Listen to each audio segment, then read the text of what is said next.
Hello guys and gals. It's a beautiful day here in eastern Kentucky. Thought I'd get out and do a little shooting. Been doing some drywall work at my daughter's place while I was off work this weekend.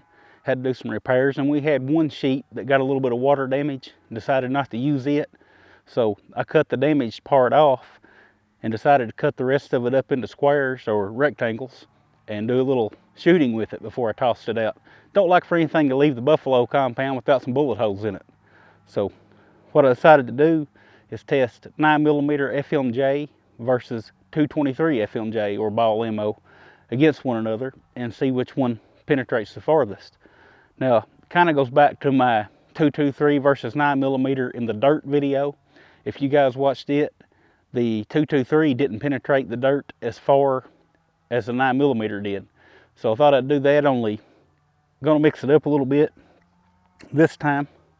We're going to use the 9mm carbine. This is the Mech Tech Glock CCU carbine conversion unit.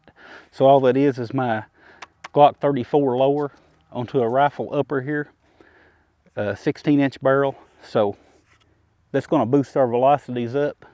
The round we're going to use first here is the Blazer Brass FMJ 124 grain, and we're getting just under 1,300 feet per second off the chronograph from about 15 feet away. So moving along pretty good out of this carbine, and that's what's up first. Then we'll go to the 223 FMJ. What we saw in the dirt was that the FMJ 223 tore apart from the high velocity. It tore apart and didn't penetrate as far. But this medium should give us more consistency. So, you know, maybe with the 223 last time I just hit a harder patch of dirt or maybe hit a rock. But shooting into this sheetrock will give us a little more consistency. And this is by no means scientific, of course, but just out here having a little fun on the range, and you guys can draw your own conclusions from the results. But let's go ahead and get started. Like I said, we'll start out with the 9mm FMJ. All right, I got my eyes and ears on. I'm gonna try to put this round to the right side, to the left side, excuse me, to give us room to shoot some other rounds into the sheetrock. So left my magazine in the truck rather than walk back over there and get it. Just gonna load this single shot.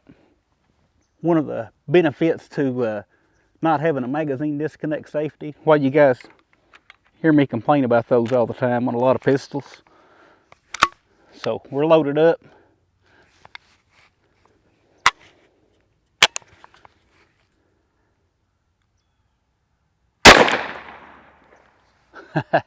All right, so let's go see what we done.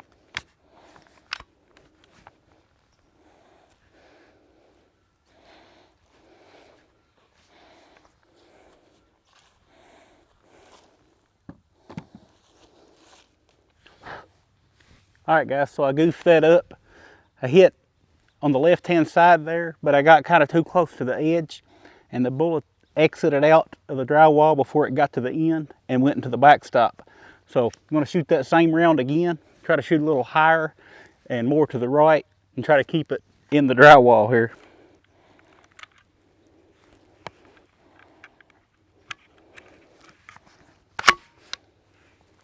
Here we go again.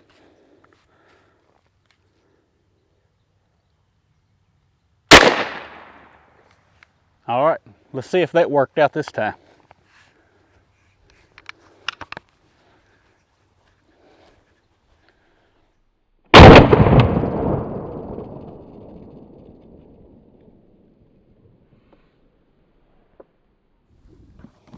All right, looks like we went through 1, 2, 3, 4, 5, 6, 7, 8, 9, 10, 11, 12, 13, 14, 15, 16, 17, 18, 19, 20, 21, 22, and just made a little indentation on that 23rd one. All right, so here's that bullet path.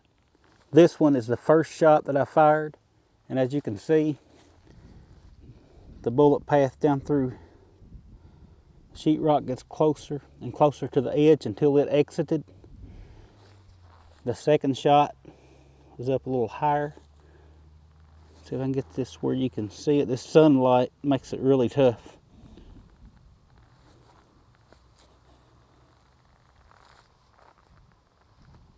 All the way down to here. Left a little indentation right there. And our bullet is right there. Pretty much retained its full shape. You could, if not for the rifling grooves in that, you could just about reload that round. So hardly any deformation at all on the 9mm from the carbine. So up next is the Perfecta 55 grain FMJ 223 round. Now, this Perfecta stuff, it's really hard to find these days. I don't even know if it's still being made. I can't find any of it in my area. But I've shot a lot of this stuff. I really like it. It was inexpensive and seemed to have decent accuracy. So, now we were getting a little over 2,800 feet per second with this round over the chronograph, again from 15 feet away.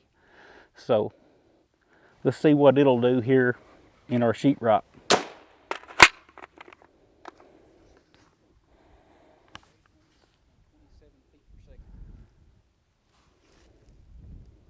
I'm going to try to put this a little more to the middle, or to the right of where I put those 9mm rounds.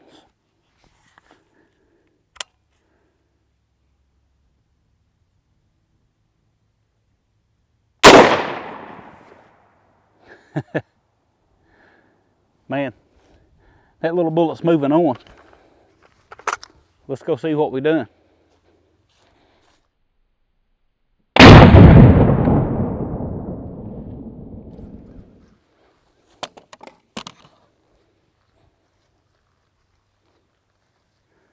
Wow, what's the odds of that? Looks like we got through the exact same amount of sheetrock as we did with the 9mm. So that's interesting. And this is 3/8 inch sheetrock, if anybody's wondering. 22 pieces.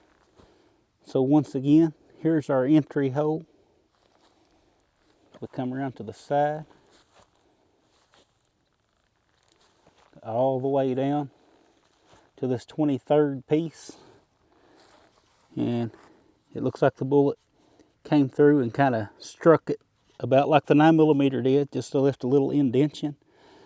And we have our bullet laying right here.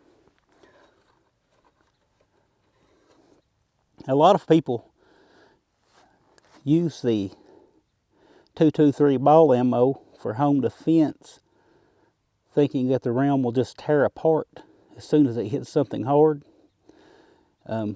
Obviously, that didn't happen here. This bullet, while it is a lot more deformed than the 9mm round was, it did not tear apart. It did not lose its jacket. So, just something to think about. And penetration was exactly the same for both of them. Let's move on. All right, so we're going to jump back to the 9mm carbine. And the reason I'm doing that is that a lot of people will say, heck, who uses ball ammo in a pistol caliber anyway? You're going to use hollow points for self-defense, right? So I'm going to try a hollow point here. This is one mean round. It is a Remington Golden Saber black belt. This is another round that I haven't saw in my area for years. Don't know if they still make it or not. It's a 124 grain hollow point, and it gets its name because it has a black belt around the brass jacket here that is supposed to help keep the jacket and the core together. So now we're approaching 1,400 feet per second with this round. It is a plus P round. It is a typical defensive 9mm round when it comes to velocities. So we will see how the hollow point reacts into the sheetrock. Maybe it'll just expand and not penetrate as much, or maybe it'll hold together just fine. I've seen a lot of videos where people shoot hollow points into stuff like this, similar to this, and the hollow point clogs. It doesn't open up, and it just penetrates just like the ball round would. So one way to find out is just to do it myself. So let's do it.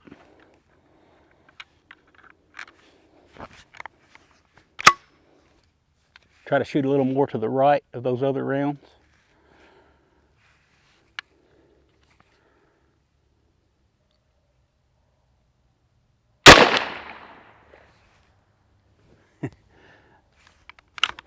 Let's go see what we've done.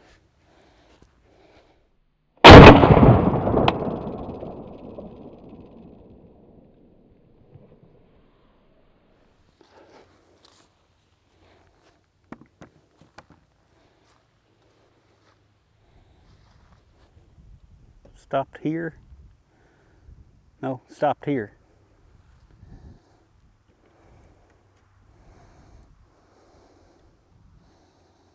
So we went through 17 pieces of 3/8 inch drywall, struck the 18th piece and busted through the back, but it didn't go all the way through, and the bullet fell between the 17th and 18th piece. So here's our entry, pretty much right in the center there.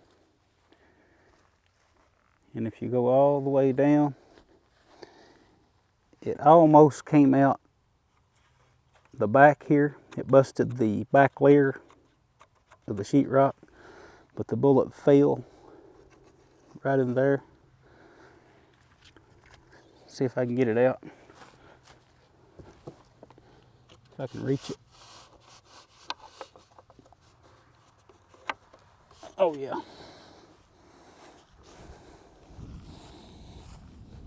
So the bullet did mushroom some, not much. Just kind of caved in on itself more or less. But it was enough to slow it down, since it had a higher starting velocity than the ball ammo. It did dump a little more energy as it was going through because it swelled up a little bit.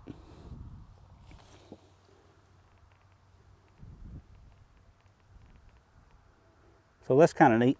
But the hollow point still went through 17 layers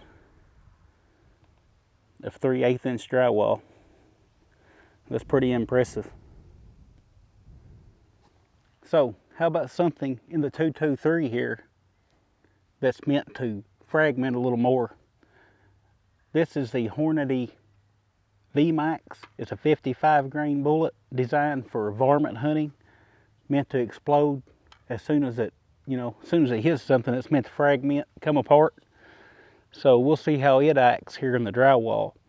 Now we're getting well over 2,900 feet per second out of this one, which is moving along a little faster than what that Perfecta was.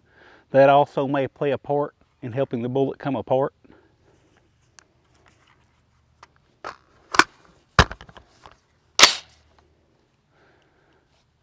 Once again, I'll try to go just a little more to the right here so we can track those bullets as they go through.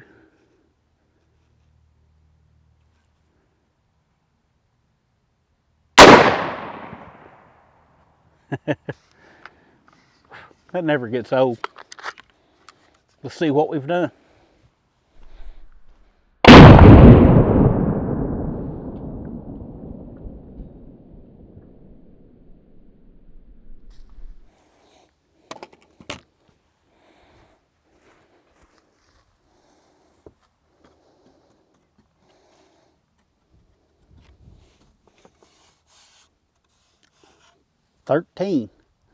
So the V-Max at over 2,900 feet per second got the least penetration of all, and that's because it done what it was supposed to do and it came apart. Let me grab the handy cam here and we'll take a better look. So here's our entry. Go down 13 pieces, and on the back side of it you'll see our jacket here. That's all that's left. So even after fragmenting, the jacket peeling off and all, we still got through 13 layers of 3/8 inch drywall. Alright, so just for fun, I thought I'd throw some 22 long rifle rounds on here just for kicks.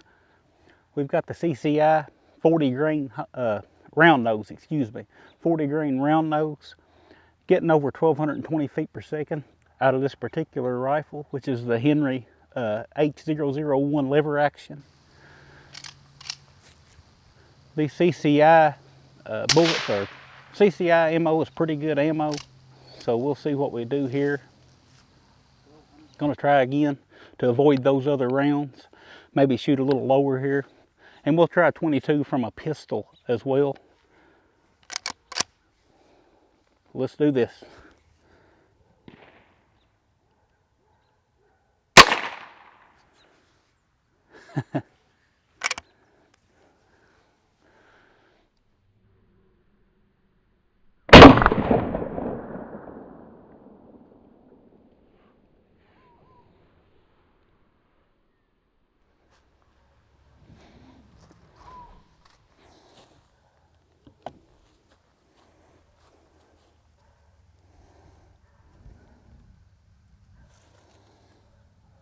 All right, so even with the 22 LR round, we made it through 11 pieces of the sheetrock, and I see a bullet laying in there. Again, I'll grab the handy cam here and give you guys a better look. All right, so here's our 22 long rifle bullet hole. And if we go down through here,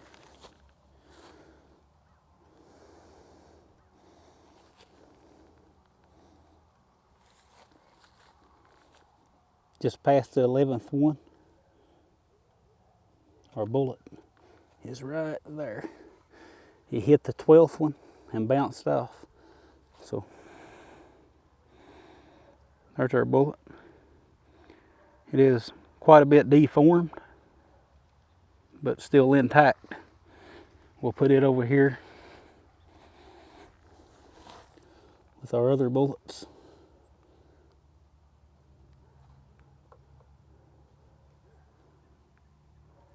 All right, let's do one more. We'll shoot that same 22 LR round out of a 4-inch barreled pistol. See what that does. All right, so we've got that same CCI Mini Mag round nose 40 grain bullet here. This time we're going to shoot it out of the 4.1 inch barreled Smith & Wesson M&P 22 and see what kind of difference that gives us in penetration of the sheetrock pieces here. So, let's see. Try to hit it more toward that right hand upper quadrant there.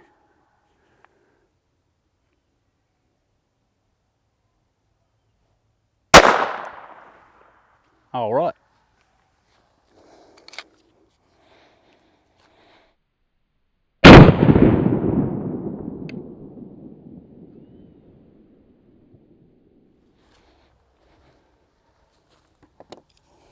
Let's see.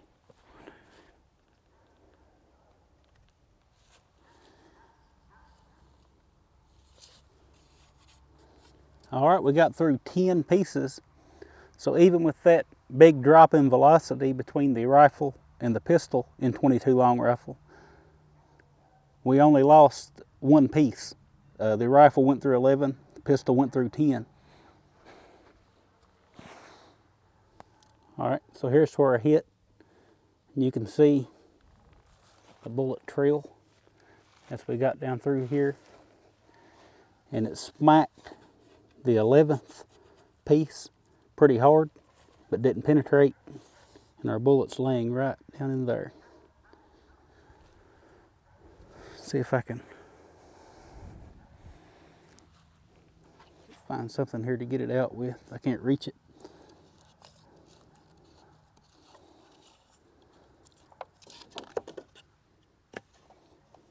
So here's our bullet, fired from the pistol.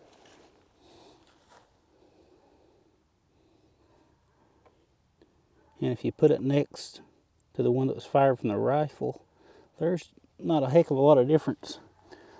This one was fired at nearly 300 feet per second faster than this one, but not much more damage to show from it. Of course, there's our other bullets from today.